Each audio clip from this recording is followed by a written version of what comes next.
My name is Anna G, and I'm 27 years old.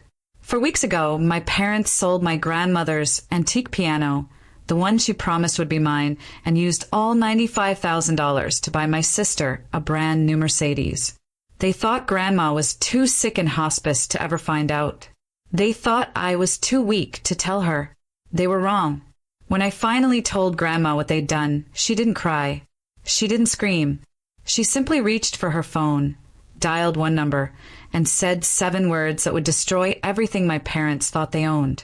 Before I tell you what those 7 words were and what happened next at my mother's 60th birthday party, please take a moment to like and subscribe, but only if you genuinely enjoy this story. Drop a comment and let me know where you're watching from and what time it is there. Now, let me take you back to the day it all started. The afternoon, my grandmother was admitted to hospice. The call came on a Tuesday afternoon, right after my last piano lesson of the day. Eleanor's had another heart attack, my father said. No greeting, no warmth. She's stable, but they're moving her to hospice. Family meeting at the hospital in an hour. I dropped everything. By the time I arrived, my parents and my sister Megan were already huddled in a corner of the waiting room, speaking in low voices. My father, Richard Thompson, stood with his arms crossed. My mother, Diane, clutched her designer purse like a lifeline. And Megan, for years younger, always the favorite, was scrolling through her phone, barely looking up. Good you're here, my father said. We need to divide responsibilities. Not, how are you holding up? Not, this must be hard for you. Just logistics. Someone needs to visit Mother daily. He continued, Diane and I have the business to run. Megan's in a critical phase with Daniel's family. Daniel Harrison, Megan's boyfriend of 8 months, son of my father's most important business partner. So, Annabelle, my father looked at me like he was assigning a chore. You'll handle the visits. Your schedule is flexible. Teachers don't exactly work overtime. I wanted to say that I taught music to 37 children every week, that I ran after-school programs, that my time had value, too, but I didn't. Of course, I said quietly. I want to be with her anyway. Perfect. My father was already turning away. Keep us updated if anything changes. As I walked toward Grandma's room, I heard my mother's voice drift down the hallway meant for Megan's ears alone. At least she's useful for something. I kept walking. I didn't turn around. Not because I didn't hear, but because I'd grown so used to this kind of pain that I'd stopped expecting it to be acknowledged. Grandma Eleanor's room smelled like lavender and old books. She insisted on both. They try to make everything smell like antiseptic. She told me on my first visit, I refuse. If I'm going to die, I'll die surrounded by things I love. She was 76, sharp as a blade, and dying of congestive heart failure. The doctors gave her weeks, maybe a month or 2 if she was lucky. I visited every day after school. We talked about music, about her years performing across concert halls in the Northeast, about my students who couldn't yet read notes but already felt rhythm in their bones. One evening, she reached for my hand. Her grip was weaker than I remembered, but her eyes were fierce. Annabelle, I need you to know something. Anything, Grandma. The Steinway. She paused, letting the words settle. My mother's piano. The one from 1892. I knew it well. I'd learned my first scales on those ivory keys when I was 7 years old. That piano had been the soundtrack of my childhood, the only place in the family where I felt truly seen. It's yours, she said firmly. I've already told Richard and Diane. Told them last month in front of everyone. That piano belongs to you. I remembered that conversation. My father's jaw tightening. My mother exchanging a look with Megan. My sister rolling her eyes and muttering something about sentimental junk. Grandma, you don't have to. I want to. She squeezed my hand.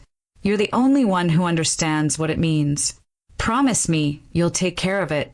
I promise. She smiled then, a knowing smile that seemed to hold secrets I couldn't yet see. There are some things more valuable than money, child, and some people who need to learn that lesson the hard way. 2 weeks later, everything changed.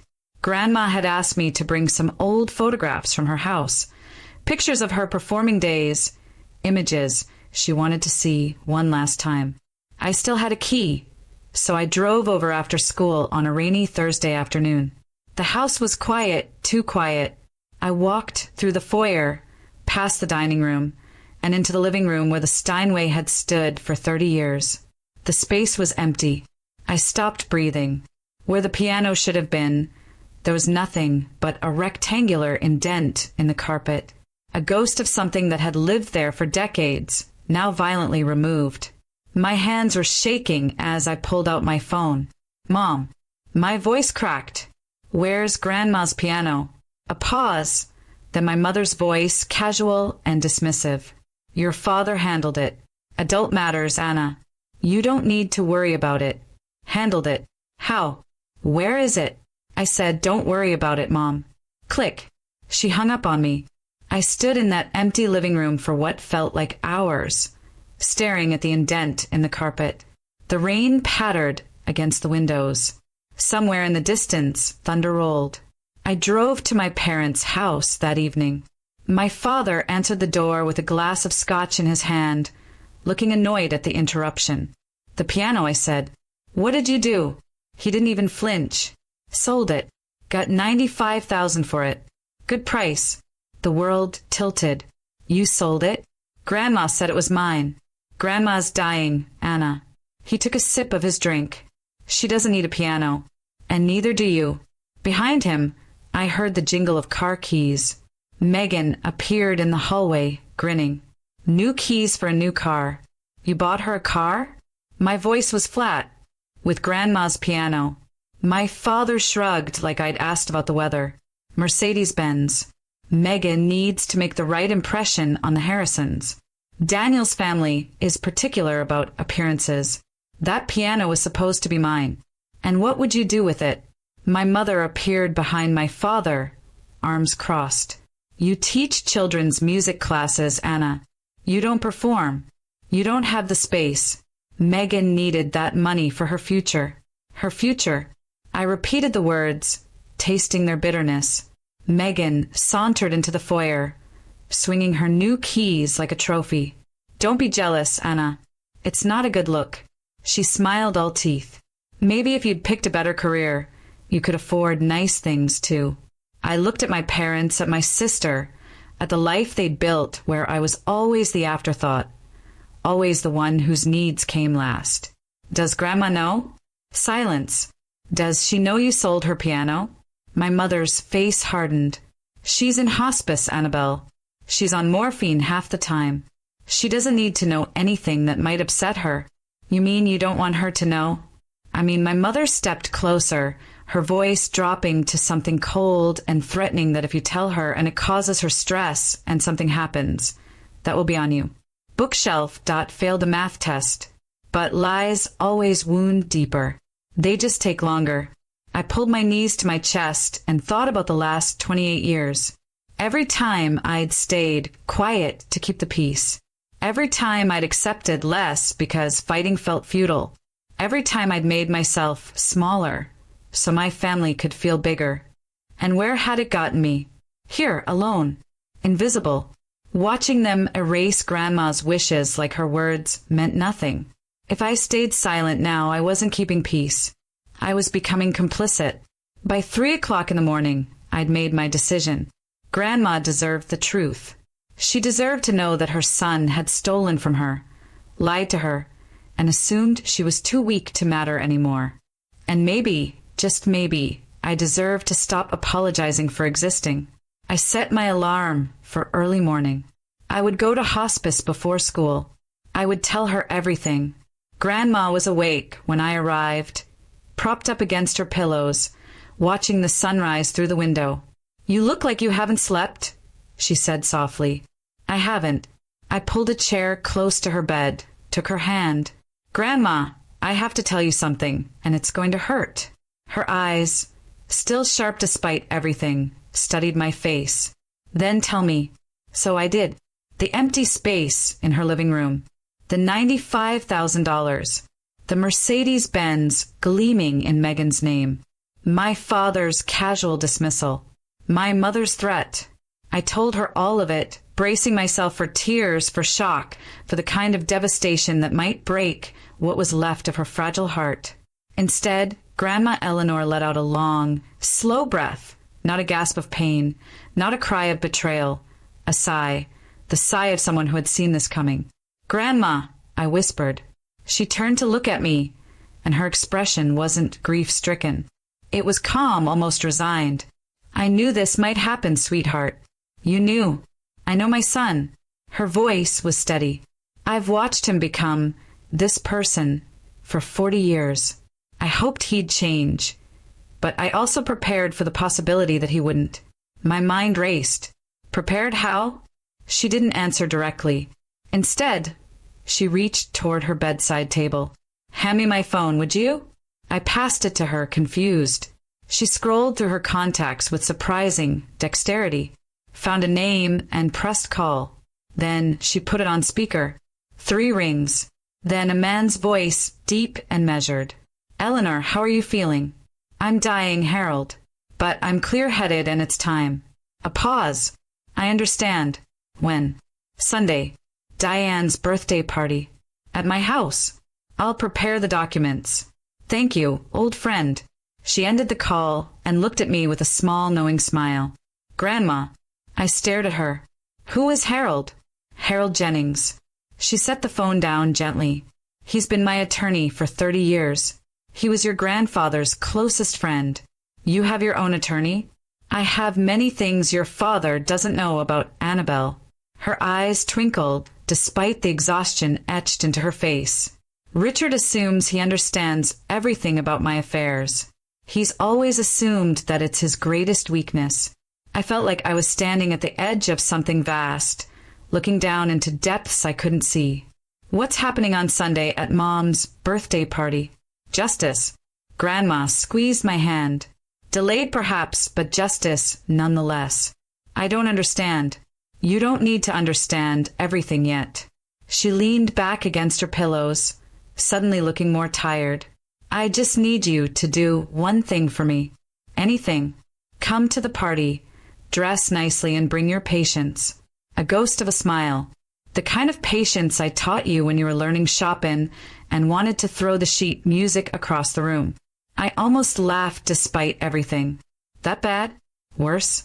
Her expression softened. "But necessary. Your father and mother need to learn that actions have consequences. And I've spent 5 years making sure that when the lesson finally came, it would be unforgettable. 5 years. She'd been planning something for 5 years. "Grandma, what did you do?" She closed her eyes, exhaustion winning out. "I protected you, sweetheart, the way I should have protected you all along. I'm only sorry it took me so long to act." I sat with her until she fell asleep, my mind spinning with questions. Harold Jennings, Sunday, my mother's birthday party in Grandma's house. Something was about to change. I could feel it. I just didn't know what. 2 days later, I found myself sitting in a small law office on the outskirts of Philadelphia. Harold Jennings was nothing like I'd expected. He was in his late 60s with silver hair and gold-rimmed glasses. His movements slow but precise. His office smelled of old leather and paper-lined floor to ceiling with legal volumes. "Anna G." He extended his hand. "Your grandmother speaks of you constantly. It's a pleasure to finally meet you. Mr. Jennings, I herald, please." He gestured to a chair across from his desk. "Sit. Your grandmother asked me to explain a few things before Sunday." I sat. My hands were trembling, slightly. "Your grandmother is a remarkable woman," Harold began. "She's also far more astute than her children give her credit for. She's been observing and planning." "Planning what exactly?" He folded his hands on the desk. "Tell me, Annabelle, do you know who owns the house your parents live in?" "They do. Grandma gave it to them when Grandpa died." Harold's expression didn't change. "Is that what they told you?" "It's what everyone says. Everyone's wrong." He pulled a folder from his desk drawer and slid it across to me. Your grandmother allowed Richard and Diane to live in that house rentry, but she never transferred ownership. Not legally, not ever. I stared at the document in front of me. The property deed, Eleanor Whitmore's name, clear as day. No transfer, no amendment. They've been living in her house for 10 years, I said, slowly, thinking it was theirs. Precisely. My head was spinning. But why would Grandma let them believe? Because she was watching Annabelle. Harold leaned forward, watching to see if her son would prove her fears wrong. Unfortunately, he did exactly what she expected. That night, I returned to my apartment and began searching. Grandma had given me a box of old belongings years ago, photographs, letters, pressed flowers from her garden. I'd never looked through it carefully. It felt too intimate, like reading someone's diary. But now I needed answers. I found it near the bottom beneath a stack of faded concert programs. A sealed envelope yellowed with age, my name written in Grandma's elegant script. And beneath it, 6 words for Annabelle when you need to understand. My fingers trembled as I opened it. Inside was a single photograph, a copy of a legal document. The header was partially obscured, but I could see Grandma's signature at the bottom dated 5 years ago. And in her handwriting, a note clipped to the corner. The house never left my hands, sweetheart. It was only borrowed, and some borrowers don't deserve the privilege. I read it 3 times. Then I understood. Sunday's party was being held at Grandma's house, the same house my parents treated as their own, where they'd hosted dinner parties and holiday gatherings, where they'd sold the piano that sat in the living room like it belonged to them. But it didn't belong to them. It never had. My father had built his entire sense of status on a foundation that didn't exist. I thought about all the times he'd lectured me about real assets and smart investments. All the times he'd mocked my small apartment while standing in a home he didn't actually own. The irony was almost too perfect. I tucked the letter back into its envelope and set it on my nightstand. Sunday was 3 days away. Whatever Grandma had planned, it was going to happen in the place my parents had claimed as their territory, and they had no idea what was coming. The night before the party, Grandma called. Her voice was weaker than before, and I could hear the effort each word cost her. But her mind was still razor sharp. Annabelle, are you ready for tomorrow? I think so. I paused. Grandma, are you sure about this? It's Mom's birthday. In front of all those people. That's precisely why it needs to be tomorrow. She took a slow breath. Your father sold my piano in front of everyone. He announced it at that family dinner last month. Like it was his decision to make. He didn't ask me. He didn't think about you. He assumed I was too weak and you were too quiet to matter. I closed my eyes. I remember. Then you understand why the lesson needs witnesses. Her voice softened. I'm not doing this for revenge, sweetheart. Revenge is empty. I'm doing this because it's right and because you deserve to be protected, especially after I'm gone. Tears burned behind my eyes. Grandma, I should have acted sooner. I watched how they treated you for years, and I kept hoping Richard would change. That was my mistake. Love made me blind for too long. It's not your fault. Maybe not entirely, but I can still make it right. A pause. I don't have much time left, Annabelle. The doctors say weeks, but I think it's less. I can feel it, so I need to know. Do you trust me? Always. Then come tomorrow. Wear something that makes you feel strong. And no matter what happens, remember you are not the villain in this story. You never were. We said goodnight. I held the phone against my chest for a long time after she hung up. Tomorrow would change everything. I just had to be ready to let it. Sunday arrived with pale winter sunlight and the kind of crisp air that makes everything feel sharper. Grandma's house, my parents' borrowed house, looked almost festive. Someone had hung a happy 60th birthday banner across the porch. Cars lined the driveway and spilled onto the street. I parked at the far end and sat in my car for a moment, gathering myself. I'd chosen a navy blue dress, simple but elegant pearl earrings that Grandma had given me for my 21st birthday. My hair pinned back neatly. Armor for a battle I didn't fully understand. Inside the house buzzed with about 30 guests, Aunts and uncles I saw only at holidays, neighbors from the old days, a handful of my father's business associates. I recognized Mr. Harrison near the fireplace, Daniel standing beside him with Megan on his arm. The living room drew my eye immediately. The corner where the Steinway had stood for 30 years was empty. Someone had placed a large potted plant there, trying to fill the void.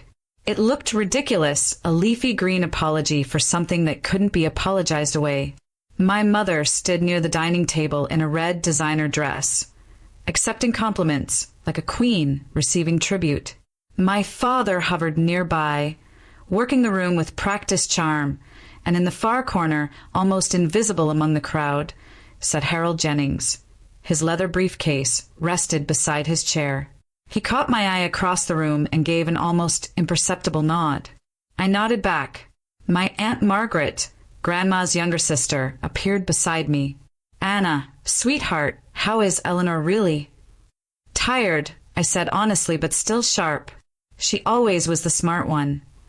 Aunt Margaret's eyes drifted to the empty corner. I noticed the piano's gone. Richard said Ella Laner wanted to sell it. I opened my mouth to respond, but my father's voice cut through the crowd. "Everyone, if I could have your attention, please." My father stood in the center of the living room, crystal glass raised, commanding the space like he owned it, which I now knew he didn't. "Today, we celebrate 60 wonderful years of Diane Thompson." Applause. My mother beamed. "And I also want to take a moment to share some exciting family news." My stomach dropped. As some of you know, our daughter Megan has been seeing Daniel Harrison, son of my dear friend and partner James. He gestured toward Daniel, who smiled politely. "And to celebrate her bright future, we have a special surprise." He led the entire party outside where a gleaming silver Mercedes-Benz sat in the driveway, red bow perched on its hood. A gift, my father announced proudly, made possible by Grandma Ella Laner's generosity. She sold her antique piano to invest in her granddaughter's future. Megan squealed, threw her arms around my father, and posed for photos beside the car. I stood frozen on the porch. He was doing it again, rewriting the story, making himself the hero while erasing Grandma's wishes entirely. A woman I didn't recognize leaned toward her husband. Wasn't that piano supposed to go to the other granddaughter? The music teacher? Her husband shrugged. Guess plans changed. Aunt Margaret appeared beside me, her face pale. "Anna, did Eleanor really agree to this?" Before I could answer, Megan spotted me and called out, her voice dripping with false sweetness. "Anna, come take a picture. Don't be jealous. I'm sure Grandma will leave you something, too. Maybe her collection of old sheet music." Scattered laughter from the crowd. My hands were shaking. My vision blurred with tears I refused to let fall.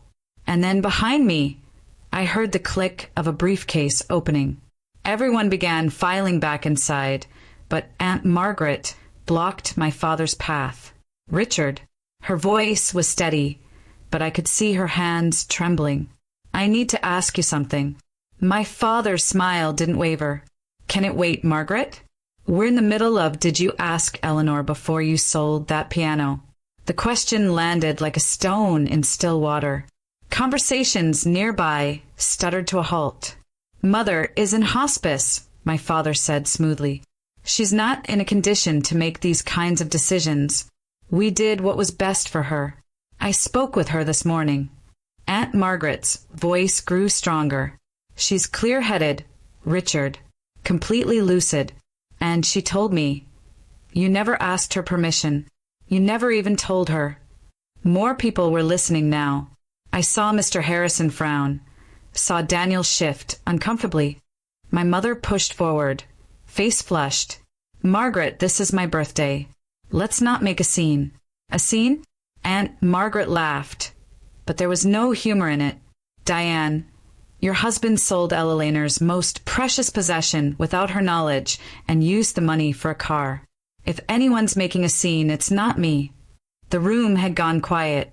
30 pairs of eyes ping-ponged between my aunt and my parents.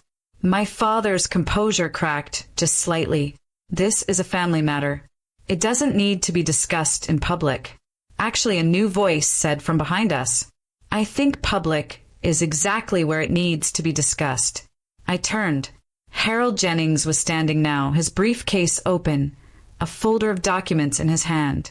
He walked toward the center of the room with the calm authority of a man who had done this 1,000 times. Good afternoon, everyone.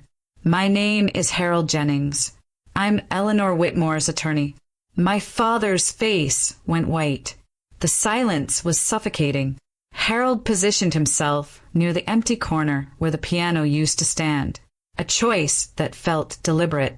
I apologize for interrupting the celebration, he said, his voice carrying easily across the room. But Eleanor Whitmore has asked me to address some urgent matters regarding her estate. Given the circumstances, she felt it was important that her family and those close to them hear this directly. My father found his voice first. My mother has an attorney. Since when? Since 30 years ago, Richard. Harold's tone was polite but cutting. I also represented your father. You would know this if you'd ever bothered to ask. Muffled gasps. Someone in the back whispered, Oh my God, this is outrageous. My mother stepped forward. Eleanor is dying. She's not in her right mind. Whatever papers you have, Mrs. Thompson. Harold raised a hand, silencing her. I visited Eleanor this morning. Her nurse, Carol, can confirm she is fully competent and lucid. She dictated specific instructions for today's meeting. He opened the folder and removed a document. Now, I understand there's been some confusion about property ownership, so let me clarify. He held up the paper. This is the deed to the house we are currently standing in. I watched my father's face drain of color. Notice the name on the deed. Eleanor Whitmore. Not Richard Thompson, not Diane Thompson. Harold paused, letting the words sink in. This house has never been transferred. It was never gifted. Your parents have been living here, rent-free, for 10 years, at Eleanor's generosity. Nothing more. The room erupted in whispers. My father grabbed the edge of a chair, steadying himself. Megan stared at her father, confusion and panic wearing on her face. And Harold Jennings wasn't done. That, he said, quietly, is just the beginning. If you're still here, I'm guessing you're holding your breath the same way I was in that moment. Before I tell you what Harold revealed next, I want to ask you something. Who do you think actually owns that house? My parents. Because surely Grandma must have transferred it at some point. Be Grandma because there's been a secret all along. Me because the biggest twist is yet to come. Drop your answer in the comments. Then keep watching to find out. My father's voice cracked. This is impossible. Mother said the house was ours. She promised. She promised you could live here. Harold set the deed on the dining table where everyone could see it. She never promised ownership. There's a significant legal difference, Mr. Thompson. I watched the realization spread through the room like wildfire. Mr. Harrison took a small step back from my father. One of the neighbors exchanged a knowing glance with her husband. For 10 years, Harold continued, you've enjoyed this property without paying rent, utilities, or property taxes, all covered by Eleanor's accounts. You've treated it as your own. You've even made modifications without permission. He glanced at the modern light fixtures my mother had installed last year. Legally, you are tenants at will, and the property owner has the right to terminate that arrangement at any time. You can't be serious. My mother's voice was shrill. We've lived here for a decade. We've invested in this house. Invested without authorization. Harold's expression didn't change. Any improvements you've made without written consent belong to the property owner, Eleanor Whitmore. Megan grabbed Daniel's arm. This is insane. Dad, tell them this is some kind of joke. My father couldn't speak. He was staring at the deed like it was a death warrant. I should also mention, Harold added almost casually, that Pennsylvania law takes property fraud quite seriously. Representing someone else's property as your own. particularly in business contexts, can have significant legal consequences. I saw Mr. Harrison's expression shift from confusion to cold calculation. He was looking at my father differently now, not as a partner, but as a liability. The empire my father had built on borrowed prestige was crumbling before our eyes, and Harold still had more documents in his folder. Now, Harold said, pulling out a second document, "We come to the matter of the trust." "What trust?" My father's voice was barely above a whisper. 5 years ago, Ella Whitmore established a separate trust independent of the will that was shared with your family. This trust was created specifically to protect her most valuable assets in the event of, he paused delicately, financial misconduct. Financial misconduct, my mother sputtered. Were her family members can still commit misconduct, Mrs. Thompson, as recent events have demonstrated. Harold withdrew a thick document, its pages crisp and official-looking. Per the terms of this trust, the following assets are irrevocably assigned to a single beneficiary: the property we're standing in, Eleanor's financial accounts, and all items of sentimental value, including the 1892 Steinway piano that was recently sold without authorization. He looked up, and his gaze settled directly on me. The sole beneficiary is Annabelle Rose Thompson. The room went silent. Megan's shriek broke it. "What? This is fraud," my father shouted. "She was manipulated." That little he pointed at me, face contorted with rage. "Richard." Harold's voice turned to ice. "I would advise you to choose your next words very carefully. Everything said here today has been witnessed by over 30 people." Aunt Margaret moved to stand beside me. Her hand found mine and squeezed. Ella Lehner knew exactly what she was doing. Harold continued. She spent 5 years watching, waiting, hoping her son would prove her wrong.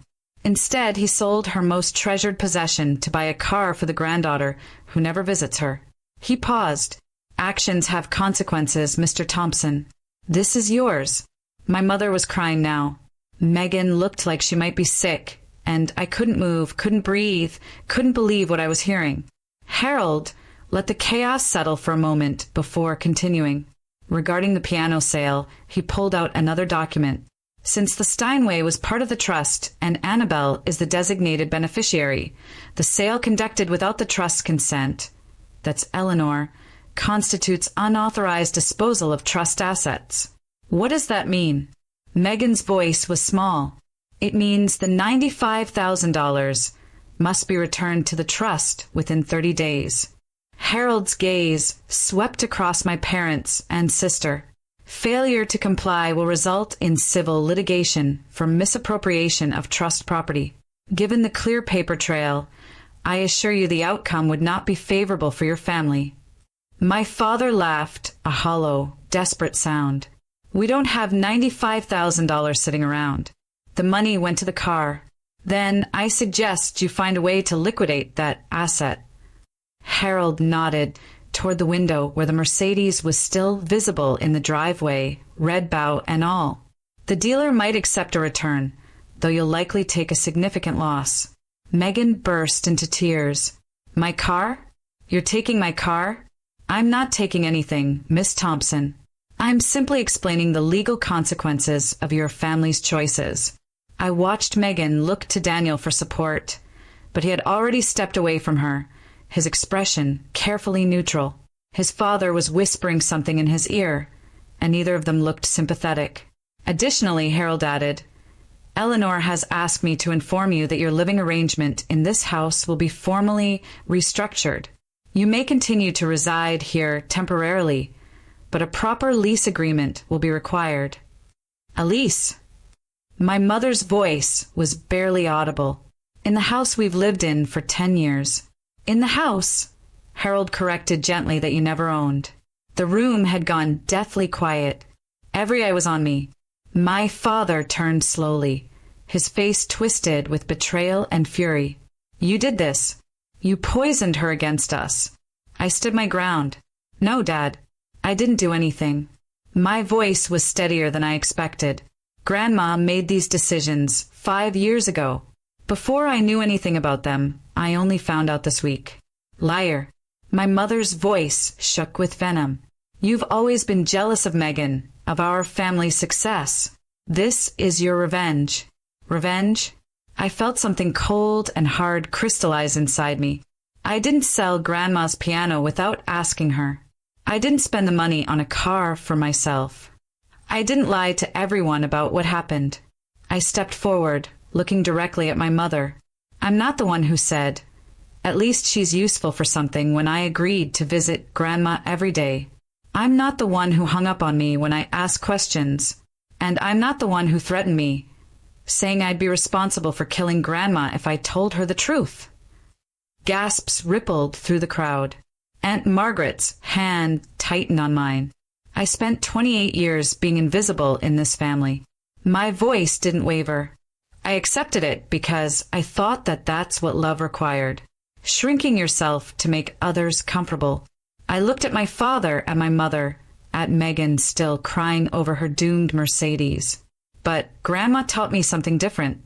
She taught me that loving yourself means standing up for what's right, even when it cost you everything. I took a breath.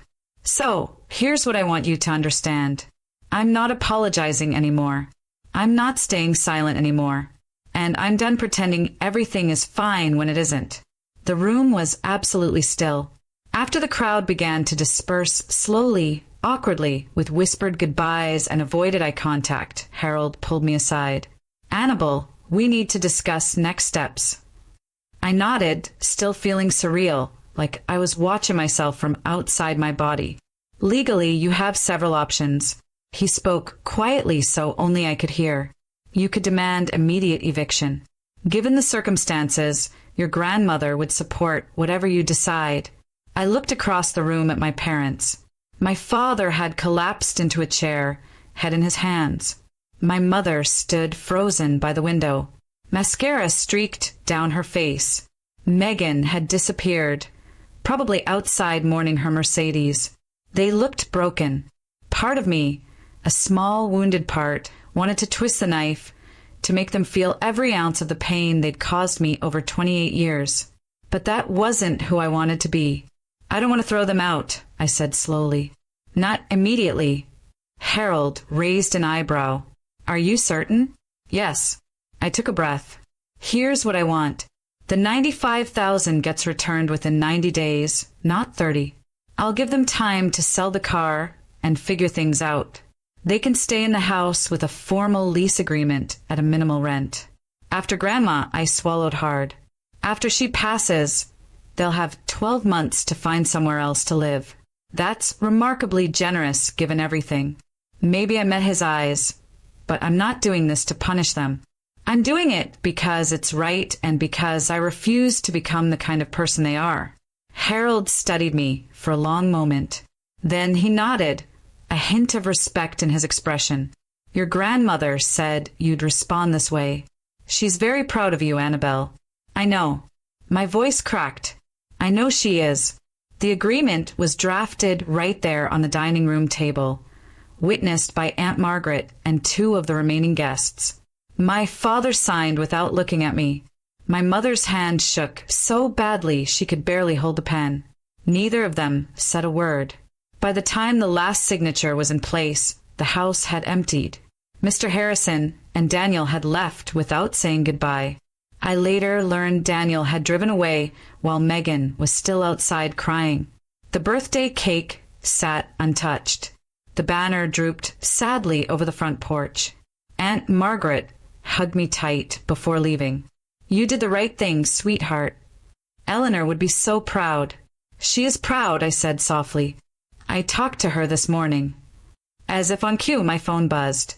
A video call request from Grandma's hospice number.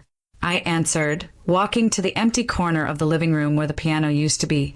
Her face appeared on screen, pale but peaceful.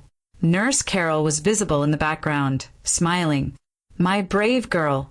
Grandma's voice was weak but warm. How do you feel?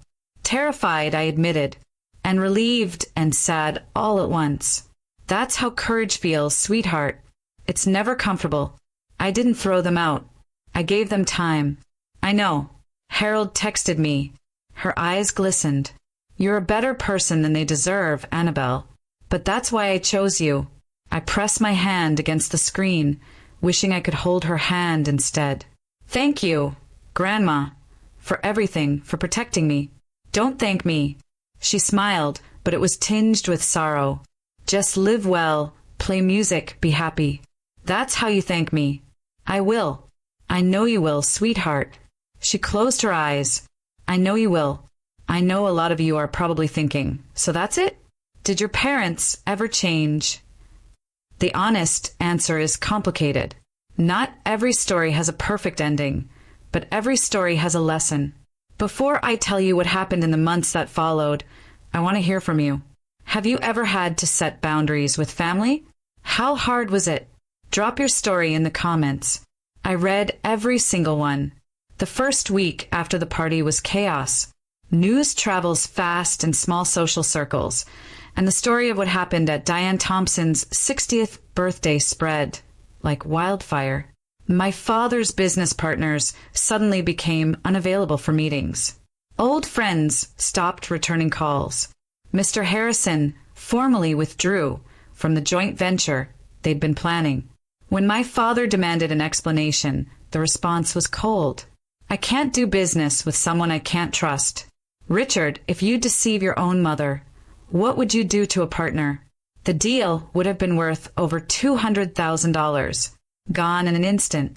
Megan had to return the Mercedes. The dealership only offered her $80,000, $15,000 less than my parents had paid. She screamed at the salesman for 20 minutes before finally signing the paperwork. Daniel broke up with her 3 days later via text message. My family thinks it's best if we take some time apart. The message read, Translation: they wanted nothing to do with the Thompson family drama. My sister, who had always been the golden child, found herself suddenly ordinary. No car, no wealthy boyfriend, no special status. She had to borrow my mother's old Honda to get to job interviews. I didn't gloat. I didn't reach out. I simply went about my life, teaching piano to my students, visiting Grandma every evening. But I'd be lying if I said there wasn't some quiet satisfaction in watching the facades crumble. My father had spent years measuring success in appearances, the house, the car, the right connections. Now he was learning that none of it had ever been real. The foundation he'd built his identity on was borrowed, and borrowed things always have to be returned. 3 weeks after the birthday party, the hospice called me at 6 a.m. You should come now, the nurse said gently. She's asking for you. I drove faster than I should have, my heart pounding the entire way. Grandma's room was quiet when I arrived. The morning light filtered through the curtains, casting soft golden shadows across her bed. Her breathing was shallow, her face paper thin, but her eyes were open, and when she saw me, she smiled. My Annabelle. Her voice was barely a whisper. Come sit with me. I took her hand. It felt so fragile, like holding a bird. I have something to tell you, she said slowly. Something I should have said years ago. What is it, Grandma? I'm sorry. I blinked. Sorry for what? For not acting sooner. A tear slipped down her cheek. I watched how they treated you year after year. I kept hoping Richard would change, that Diane would see your value. I made excuses because I didn't want to believe my own son could be. So she trailed off. It's not your fault, I said, my own tears falling now. Maybe not entirely, but I could have done more.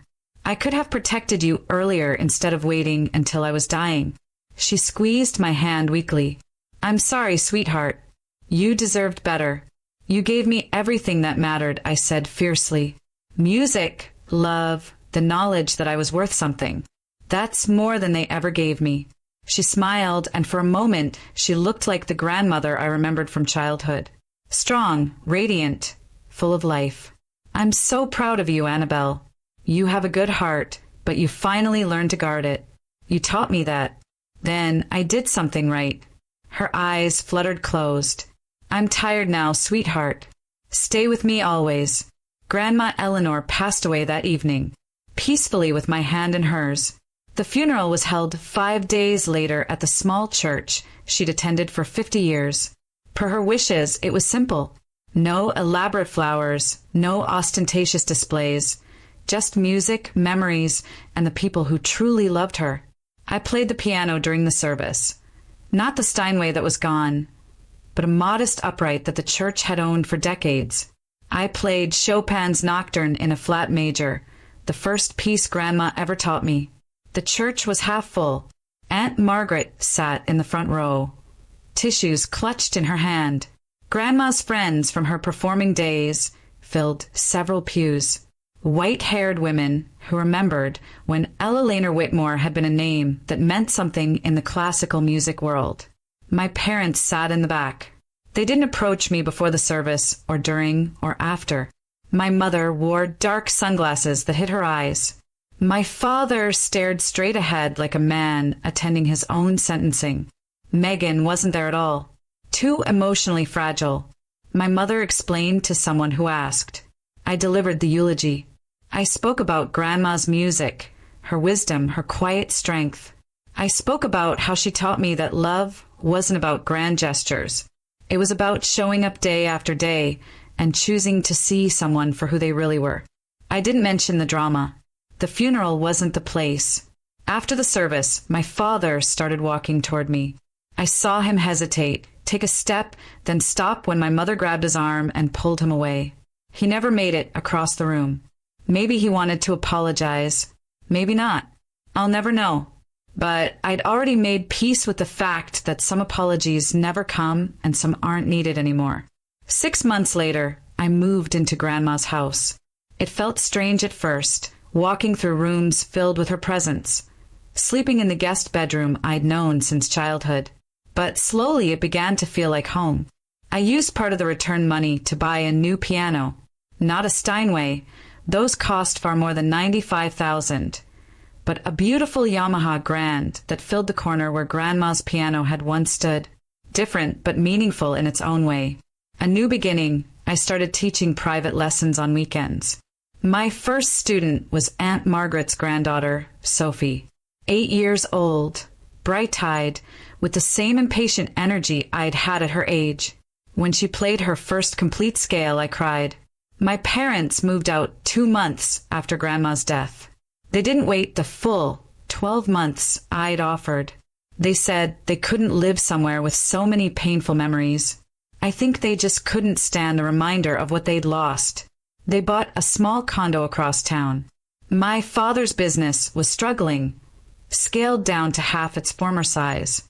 My mother joined a different social club, one where people didn't know the family's history.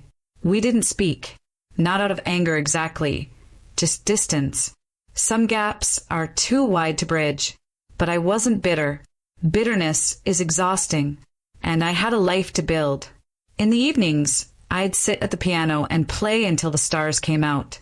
Sometimes Chopin, sometimes Bach, sometimes just improvised melodies that went nowhere and everywhere. Grandma's presence lingered in those moments. In the smell of lavender from the garden she'd planted, in the creak of the old floorboards, in the way the light fell through the windows at sunset. She was gone, but she was everywhere, and I was finally free. 8 months after the funeral, my phone rang. Megan. I stared at the screen for 3 rings before answering. Anna. Her voice sounded different, smaller, less certain. Megan. Silence stretched between us. 28 years of sisterhood reduced to awkward pauses. I'm not calling to ask for anything, she said finally. I wanted to say something. Okay, I've been thinking a lot about everything that happened, about how I acted. She took a shaky breath. I was so angry at first at you, at Grandma, at everyone. I thought you'd stolen something from me. And now, another pause. Now I'm working at a marketing firm, entry level. I ride the bus because I can't afford a car. And I've started going to therapy. I didn't respond. I just listened. My therapist says I have a lot of unpacking to do about Mom and Dad, about how I was raised, about why I thought I deserved everything without earning it. She laughed, but it was hollow. Turns out being the favorite isn't actually a gift. It's a trap. I'm glad you're working through it, I said. I'm not asking you to forgive me. Her voice cracked. I don't deserve that. I just wanted you to know that I understand now why you did what you did. Why Grandma did what she did. Grandma loved you too, Megan. She just couldn't reward behavior that hurt other people. I know. A sniffle. I know that now. We sat in silence for a moment. If you ever want to talk, I said slowly, I'm willing to listen, but trust takes time to rebuild. I understand. Good. We hung up without saying goodbye. Not out of coldness, but because neither of us knew how. Some doors once closed open slowly, but they can still open. It's spring now, a full year since Grandma entered hospice. Tonight, I sit at my piano as the sun sets over the garden. The windows are open, and a warm breeze carries the scent of jasmine and freshly cut grass. I play Grandma's favorite nocturne, the one she performed at her final concert 20 years ago. The notes drift through the empty house, filling the silence with something softer. I think about everything that's happened. The betrayal, the reveal, the boundaries I never thought I'd have the courage to set. I think about Grandma, her strength, her patience, her quiet determination to protect me, even when I didn't know I needed protecting. I think about my parents in their small condo, rebuilding a life that will never be quite what they imagined. About Megan riding the bus, learning for the first time what it means to earn something. I don't hate them. Hate takes too much energy, but I don't need them anymore either. And that's a kind of freedom I never expected to find. The nocturne ends. The final notes hang in the air, then fade into the evening quiet. I look at Grandma's photograph on the piano. Her at 60, radiant, fingers poised over the keys of the Steinway. I'll never play again. I'm doing okay, Grandma, I whisper. I'm more than okay somewhere. I like to think she hears me. I close the piano lid, stand, and walk to the window. The stars are just beginning to emerge. Pin pricks of light in the darkening sky. I don't have the original piano. I don't have the family I thought I had. But I have something better. I have myself. I have boundaries. I have a life.